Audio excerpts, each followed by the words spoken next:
We hope you enjoyed the lunch and, more important, some fresh conversation with new acquaintances forged at this forum.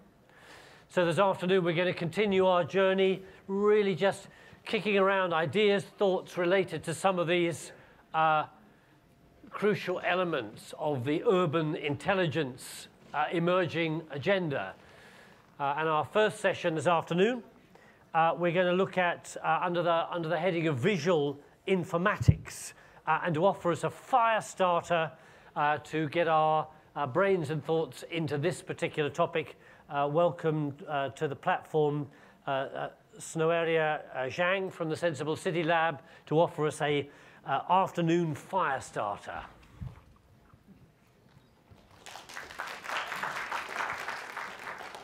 Thank you. Welcome. Welcome back from lunch.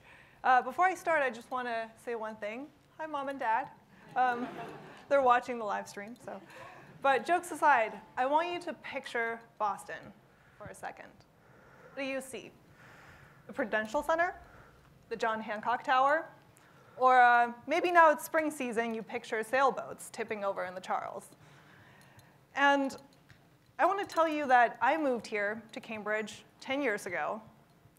In all of those years, through college and through grad school, I maybe went to Boston a total of 6 times.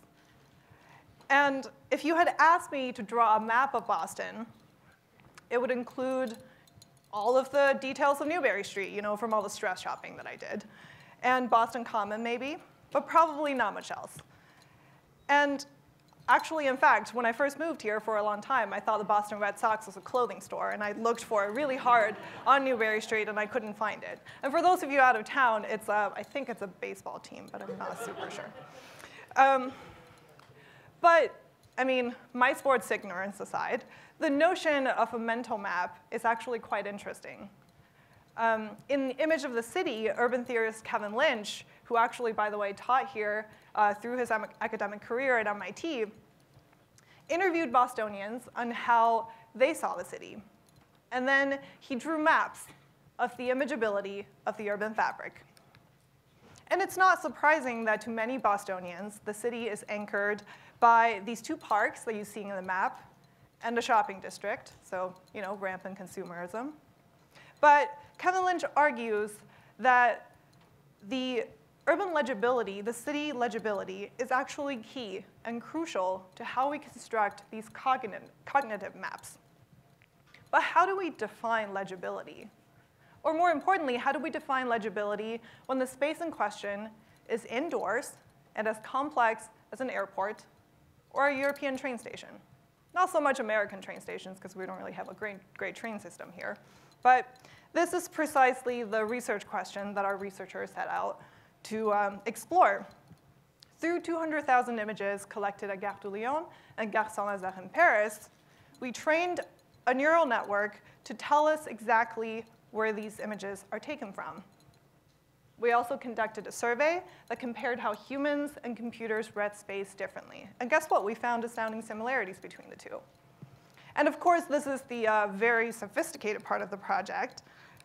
Oops, sorry. The messier part of the project was that when we had to construct the mechanism and the contraption that gave us the 200,000 images, we fused together a 360 camera and a horizontal and vertical LiDAR that would collect the data that we needed for the data analysis.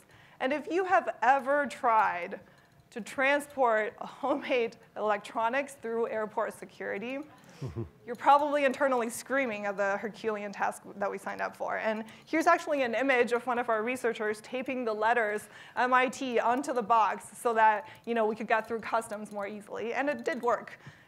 Also, fortunately, the MIT logo is a little bit easier to construct with tape. Had it been Harvard, it would have been a lot more complicated. But all that is to say, we love writing papers in the lab, but also we really, really embrace hands-on activities. Parsing outdoor space in comparison is a little bit easier, thanks to Google Street View. You've perhaps used it to navigate to the space here today. So thanks, Google, if you're listening, and it probably is.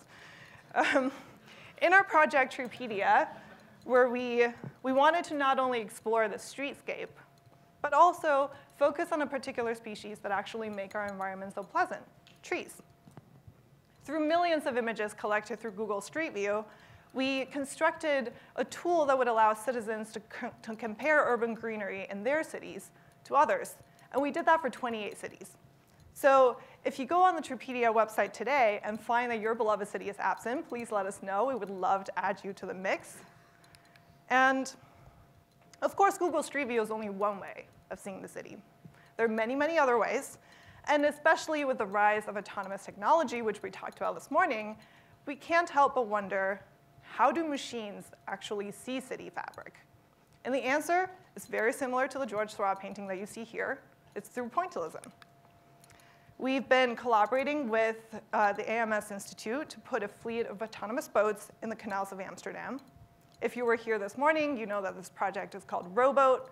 They're robotic boats. So one of the common anxieties that people have when we think about autonomous technology is, how do they see me, right? How do they see my bicycle? How do they see my pet so that I don't get run over? And so for Rowboat in particular, it's through a combination of computer vision and a Seurat-like technology called LiDAR. Computer vision is very good at categorizing objects, so we can know if it's a bike, if it's a boat, if it's a bridge, but it's not very good at giving us distances of these objects, which is also a crucial piece of information. LiDAR, on the other hand, can tell us the precise distance of every single point that's within its vision. So as Rowboat is traveling down the canal, it's constantly scanning its environment so that it's forming point clouds like the one that you see here. And with those two technologies combined, Rowboat knows if it's seeing a bridge, or a boat, or a human, or a duck that it should probably avoid. And just like this, a beautifully pointillistic image of Amsterdam emerges, like the what you see on the screen. And of course, with all these brand new ways of seeing the city, we sometimes fear that maybe technology is seeing a little too much. What if it's seeing all the wrong things? But in fact, these technologies are giving us tools to see unseen dimensions from before. They're seeing it through a very narrow lens. So in the Shenzhen Biennale, curated by our very own Kalorwati sitting right here, we're actually exploring the concept of eyes of the city.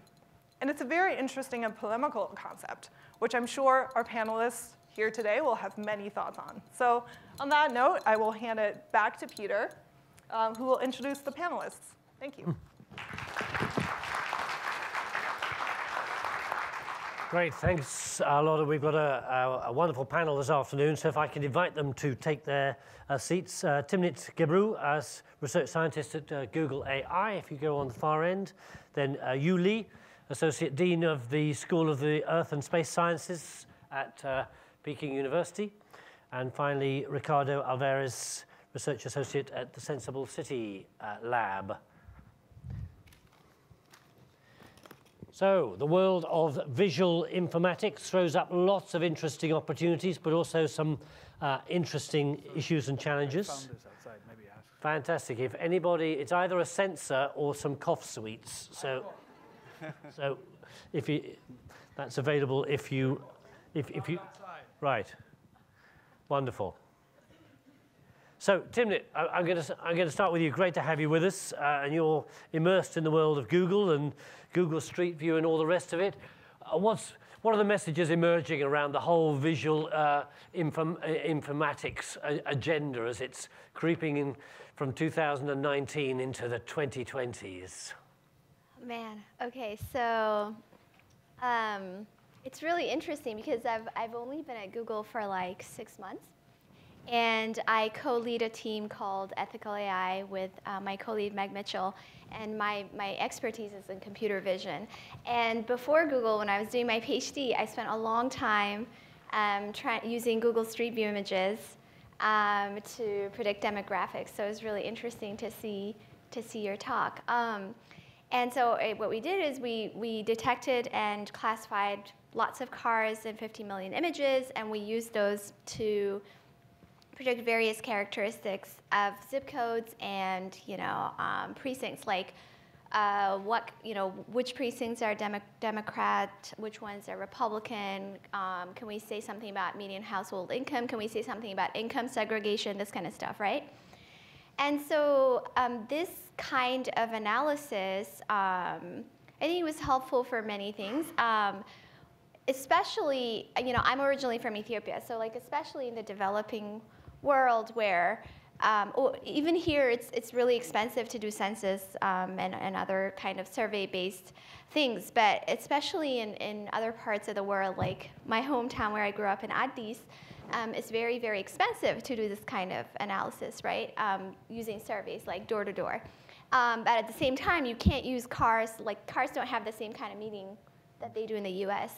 So but I can see this kind of analysis helping there when you want to get specific types of data, just like population or health or other things. And so right now I'm doing a project with some people in South Africa, for example, to analyze the evolution of spatial apartheid.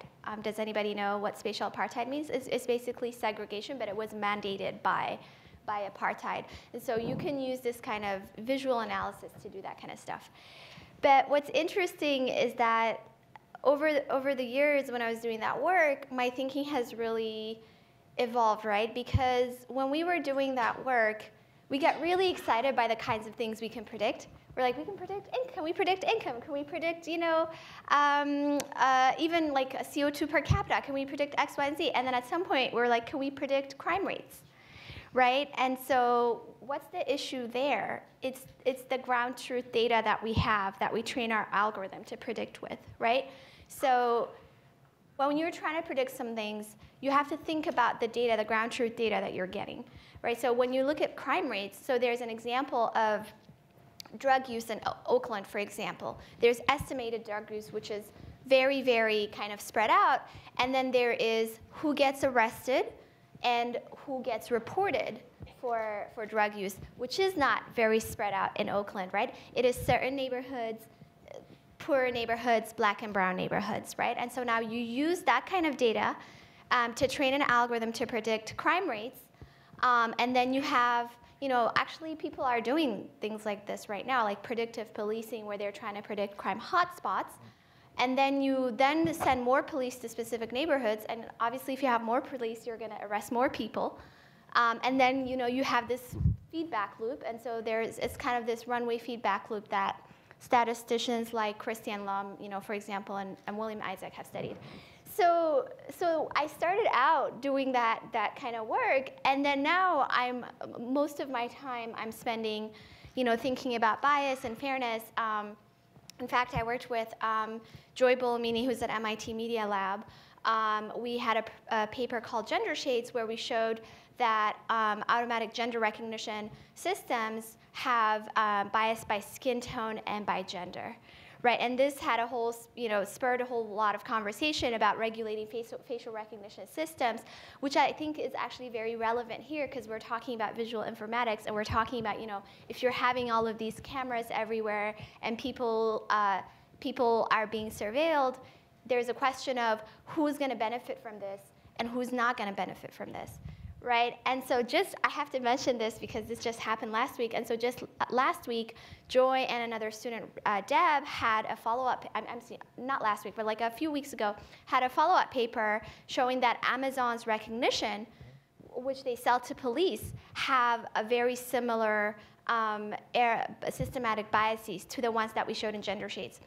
And now the way Amazon responded was so terrible, I basically got together, me and my co-lead Meg, we wrote this whole letter. It's like a point-by-point rebuttal of what they were saying. And we got all these computer vision people to sign this letter, including, people who are in deep learning, like Turing Award winners and things like this. So this letter came out last week, and I think it was sort of all over the news.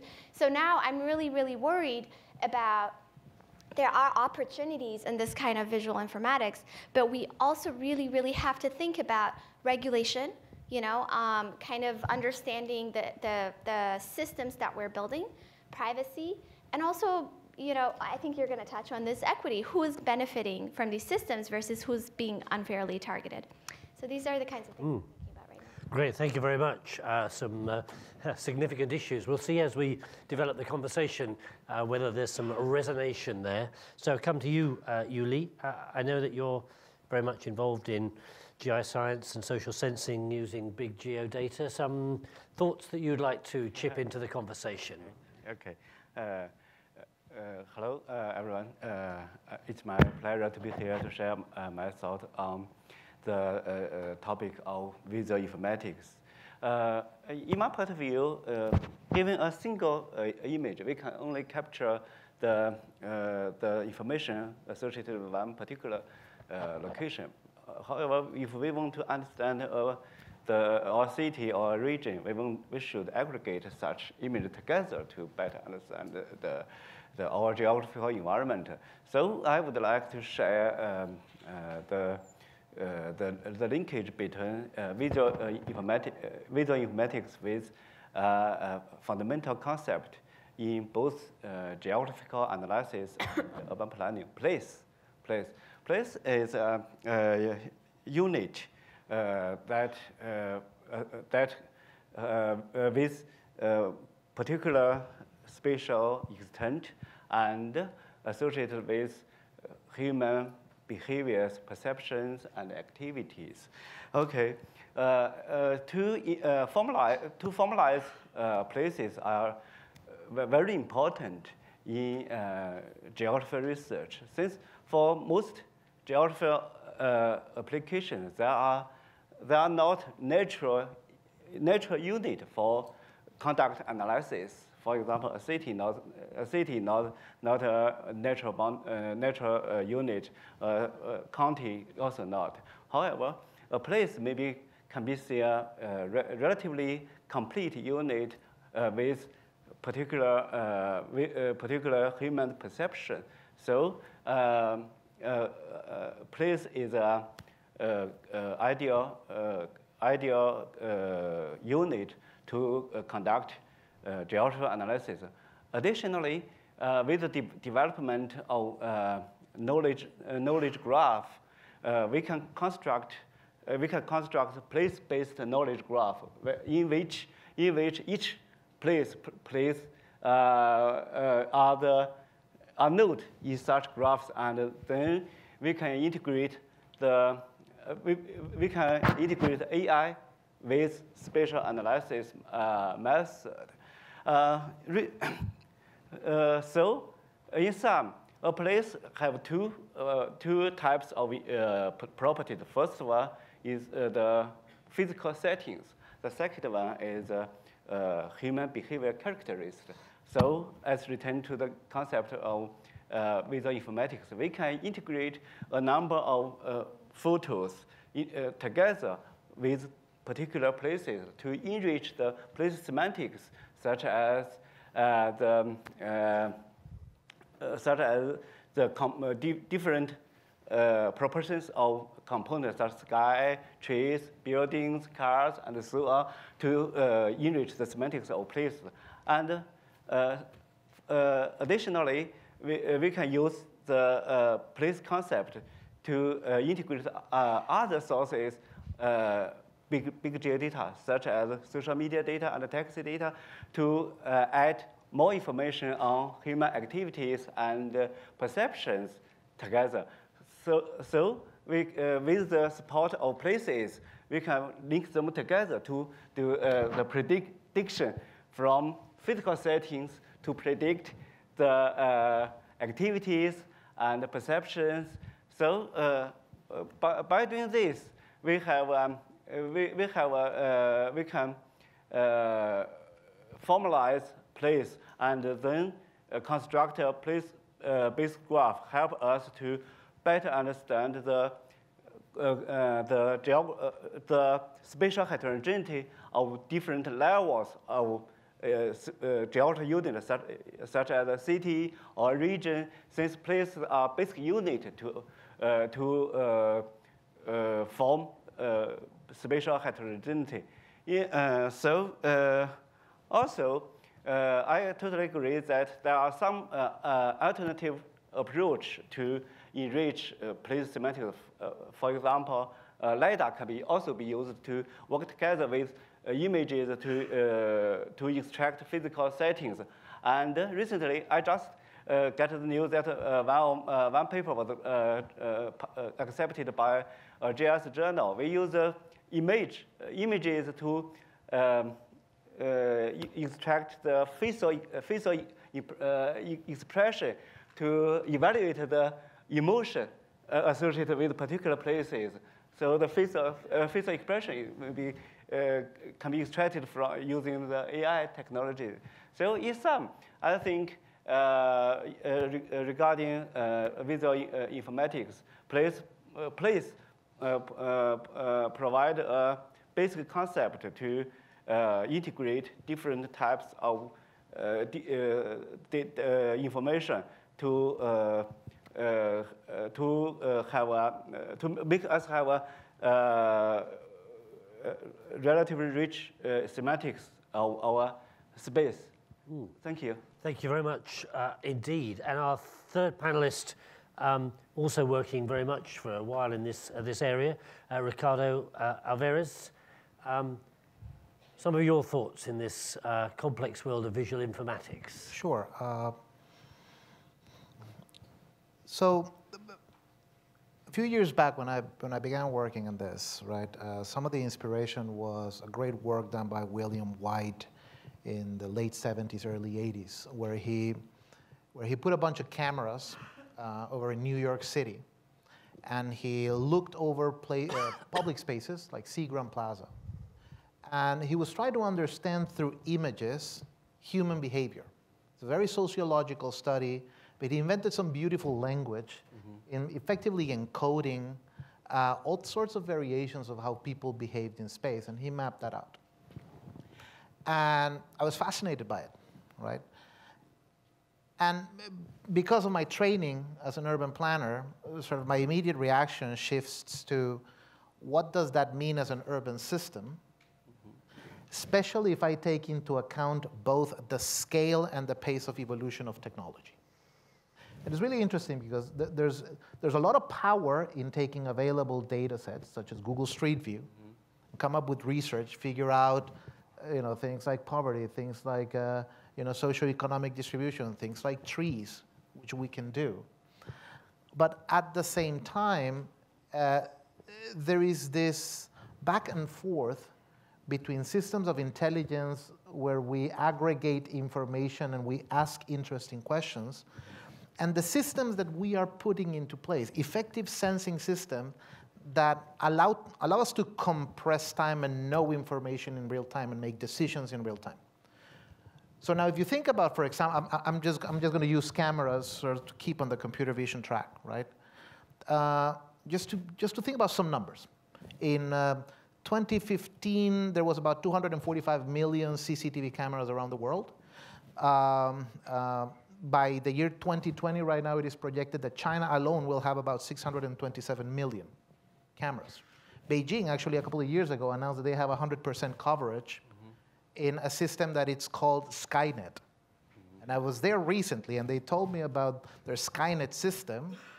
And to me, there's an association of somebody who grew up with science fiction, completely different cultural association in China. I kept telling me, wow, really, Skynet. But what is important is when you take the technology of computer vision and deep learning applied to images and start extracting intelligence from the images for a wide variety of applications. What does that mean as a permanent urban system that, one, is going to grow in complexity, two, is going to grow in power as we combine sensors and as we get better resolution and better quality sensors, and three, when we make these armatures and structures through telecommunication and distributed computing. So we can have some insights in understanding larger scale patterns of the city that now we are able to operationalize them at single point in space. And that is very powerful. So some of the experiments that we've been doing in the lab that I've worked in have to do with this dual dynamic of understanding, I would say, larger patterns of parking in cities, but at the same time, how do you encode that to, for example, a better spot-on parking management, which is a relevant information to the city. But you always have this discussion back and forth on the more you dig into it, the more you realize how powerful that system is by definition. And in my research, and I've interviewed several people around the world, I think that we haven't gotten to terms in balancing out the social benefit that we can get from these technologies, the policies that we encode as cities to make sure that they don't get out of hand, okay, and the potential warnings of systems that we have already installed. Interesting. Yes. Timnit, did you want to come back on that? Yeah, I mean, I can say a lot of stuff, but yeah, I totally agree. So I am co-organizing a workshop called the Workshop on Fairness, Accountability, Transparency, and Ethics on Computer Vision. And a lot of what we're talking about, I mean, I've been sort of thrown into the face recognition realm by accident, and so I've been thinking a lot about that. There are these electronic border walls that people are proposing. You're discussing, China. So we have one of my co-organizers is he does philosophy of tech, and he's in Shanghai, and so we will have someone from there talking about the systems that in China. So one of my issues many times is that I see on the news, about the trust-based systems, tracking, pedestrian tracking, and a lot of things that are happening in China, but I don't usually see a lot of Chinese scholars in the room discussing this kind of stuff. And as someone who's from an African country who's seen a lot of gatherings of people who are not African always talking about something in Africa, this really irks me. So I think it's really important to discuss the potential, like you said, benefits, but even what is going on right now, right? So a lot of times as researchers, we kind of, there's an interesting question to be answered, and we sort of don't think about the power imbalance that exists, and we don't think about technology as a political force, really, right? There is this paper I love called "Is the Moral Character of Cryptographic Work?" I don't know if you read it, right? It's by a cryptographer, Philip Rockway, I believe, and he was talking about how he thinks mass surveillance, that basically the fact that the cryptographic community was not able to stop mass surveillance, he sees it as a failure of that community. And so this whole paper is about what the cryptographic community's responsibilities are, and how when they abstract out too much, like Alice and Bob, and there's an adversary where who's Alice, who's Bob, who's the adversary, right? And what I worry about is with us as researchers, now that we have all of these publicly available data. You were talking about emotion recognition, for example. There's a lot of discussions about emotion recognition. Yeah. Here, one example is a company called HireVue that loves me at this point because I always give them as an example. But where, as you're being interviewed on camera, they have a product that interviews you on camera and records you and extracts your emotions or whatever it is, and gives that as additional information to the person who's interviewing you, right? And so now, in addition to whatever you're saying in your interview, there's this additional information that we have no idea what it is. And so, and this is someone's employment, right? This is the thing that determines someone's employment. And so I think that as we're developing these technologies and thinking about social benefit, we also need to think about safeguards, yes. Right? How do we stop them from harming individuals? And right now, one is outpacing the other. So we're deploying all of these systems everywhere without thinking about safeguards. I think the safeguards are not there at the moment. It's quite interesting. One or two of the questions coming through are sort of around some of these themes. I've got one here which says, governments are asked to do a lot, data governance, address privacy, equity concerns while delivering public service. And there's a question saying, how does your research inform local government's work? Wonder if anyone wanted to. So one of the things that I've been looking at is actually precisely about that combination between, if I'm thinking about it as a government, and I used to be in government before getting into academia, right? you're thinking about, I'm going to be spending public dollars. I'm going to be spending public money, right?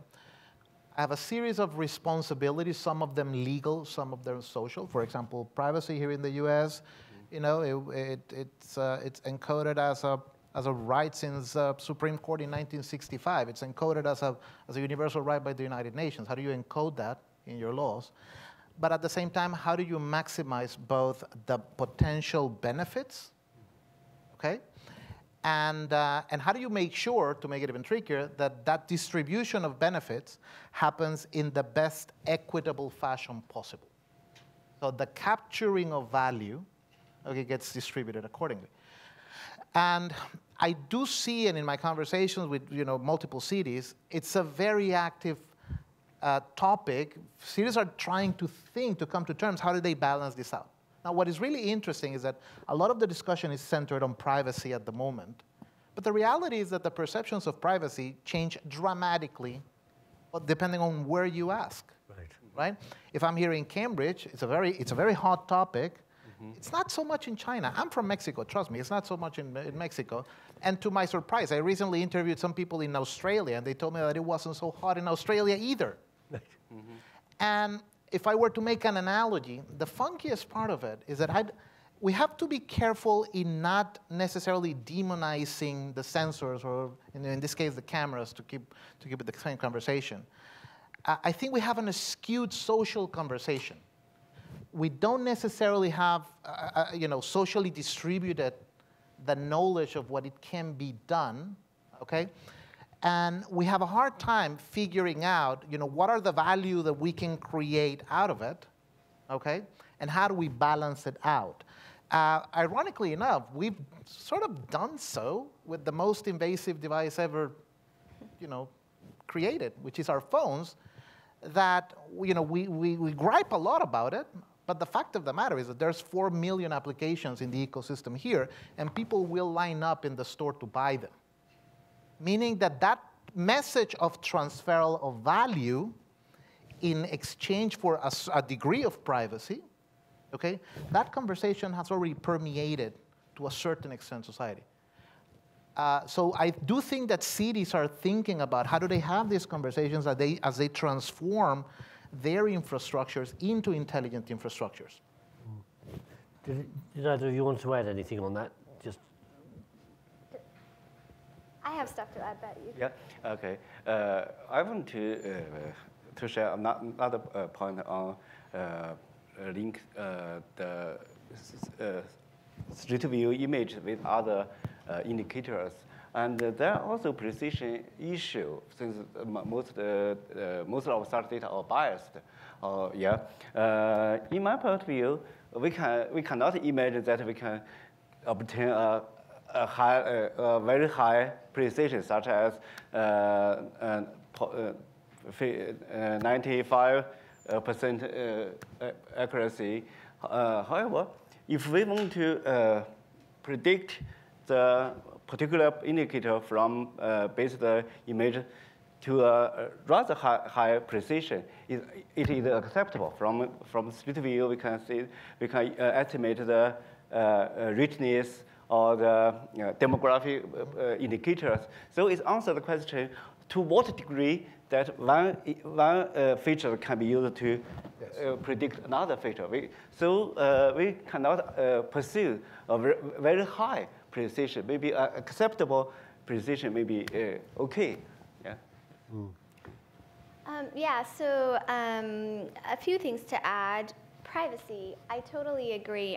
The concepts of privacy are very different places. Like my mom, it's not, I grew up in Ethiopia, it's not acceptable for me to be like, Mom, don't come to my room. That does not happen. Like there's no such thing, right? So our idea of privacy is different. But I would still say that your conception of how important privacy is depends on how vulnerable you are within the same setting that you have. In Ethiopia, if I talk to someone from an ethnic group that is not persecuted, a political group that's not persecuted, they won't care about privacy in terms of, when they're communicating. I was just recently contacted by LGBTQ+ activists asking me about how to privately communicate.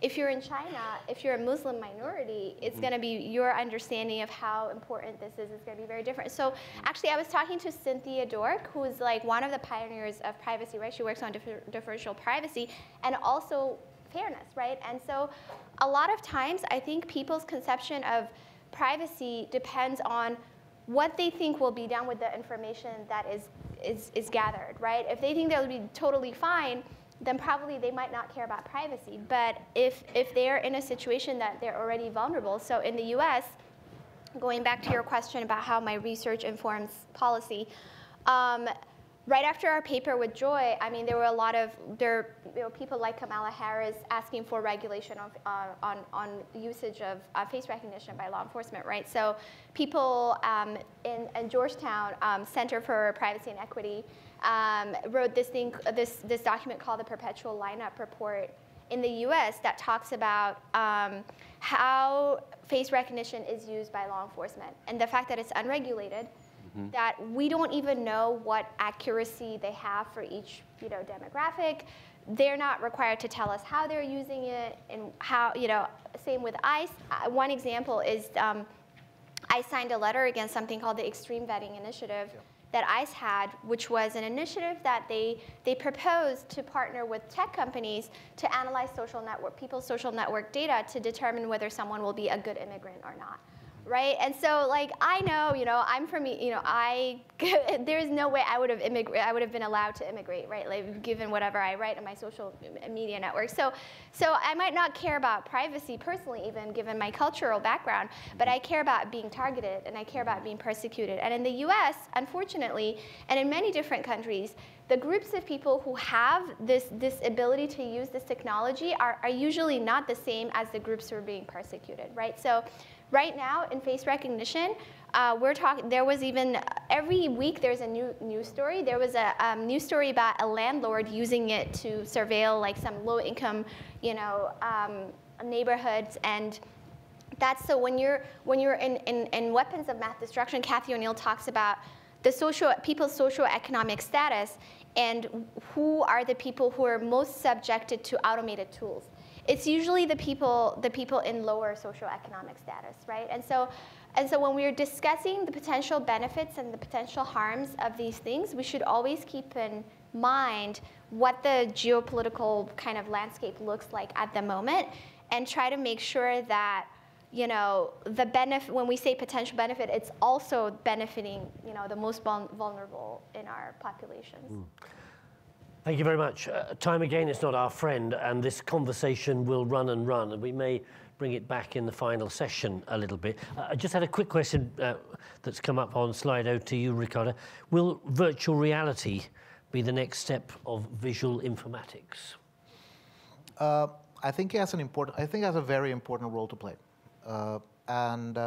We have to understand, one, VR as we have it right now is kind of the old Nokia phone that we used to carry in the 80s. Right. Okay, far cry from where we are today if we think about smartphones. So it's fairly early. To me, what I find intriguing is that the vision of virtual reality as a projecting an immersive digital reality around us, where we don't necessarily see abstractions of information, but we experience embodied information, and you see the emotional reaction of people. I think that's very powerful. But in order for that to be useful, sort of from a visual informatics point of view, we also need to encode new language for the medium. If we keep visualizing information using VR, but also utilizing the language that we use as graphs and charts over two-dimensional displays, we're sort of missing the point. So one of the things that I've been discussing with people about is, for example, can we create embodied analogies? I'll give you an example. If I'm in a VR environment or in an augmented reality environment and I want to generate a social discussion about how much waste we generate, I might actually render a pile of waste accumulating every day at one-to-one scale in front of my doorstep. Over the year, it will become a mountain, but it's the physicality of the information as I am experiencing at the moment that it's powerful. So I actually have great faith in what VR can get us in consuming information, process of design, but we do have to invent the language. Right. Okay. time is up, but I want just a one-liner for each of you. If there was a message as we're all trying to get our heads around the wonderful potentials, but also the pitfalls and challenges of visual informatics, if there was just one thought you'd leave us with that we ought to be chewing on as we head back to our own world, what would it be? I'll start with you, Ricardo. I'm going to cheat because I'm going to quote somebody else.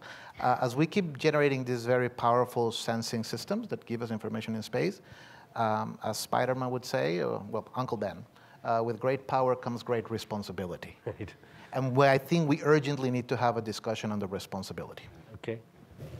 Okay. Really? Actually, I do geography. Geography focuses on the interaction between human and the environment. And the visual indicators provide an approach to understand the interactions. And the place is an ideal container to integrate them together. Thank you. Okay, thank you very much. And finally, Timnit. I'd mostly like to co-sign and just say that you know, technology, what we do with it, it depends on humans, and so we should always remember that. You know, if we want it to go towards healthcare and education and, you know, benefiting the most people around the world, it'll go there. If we want it to go towards surveillance and war and things like that, that's what's going to happen. So it's about humans and what we want. That's definitely a resonating theme from some of the other discussions we've had today. So, ladies and gentlemen, fascinating panel. Thank you very much to all three of you. It's great. Thank you.